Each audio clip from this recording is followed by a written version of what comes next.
Mohammed Shafiq has worked hard to save for his once-in-a-lifetime trip to Hajj. But his dream of travelling to Mecca this year is fading fast.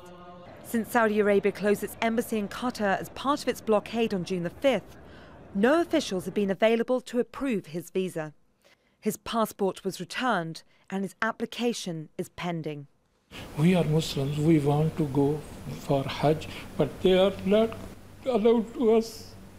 I am old, man. I am old because maybe I will die tomorrow. So I want to go, but they are Saudian people not allowed us. Mohammed says his only other option is to travel through Pakistan.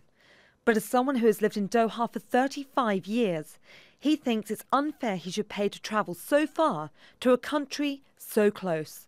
Embassy closed. And everything is closed. How making the stickers and home visas? Therefore, we cannot go because they are blocked everything. Jamal Al-Khwari runs a travel agent that would usually facilitate his journey. But he says the closing of the Saudi embassy has caused problems. The Qatari Ministry of Islamic Affairs would coordinate the pilgrimage with the Saudi government, but since the crisis started, no one would answer. Many residents who were accepted got their passports back without a visa. Most pilgrims in Qatar sign up with Hajj companies such as this one, which deal with food, accommodation and transport. But because of the Gulf crisis and restrictions on travel, many are unable to make the necessary arrangements, and no travel means no business.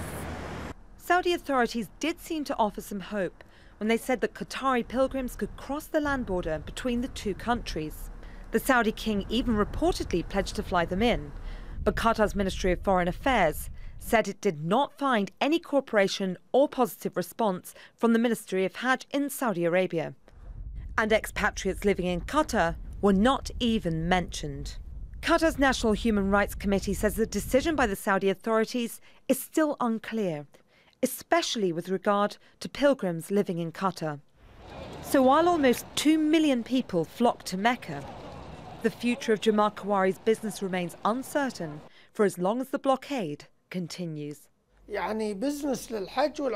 are all affected. Hajj is big business because we have rent, employees, buses, and all that is now on hold.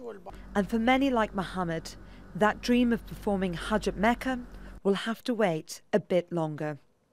Laura Burdon-Manley, Al Jazeera, Doha.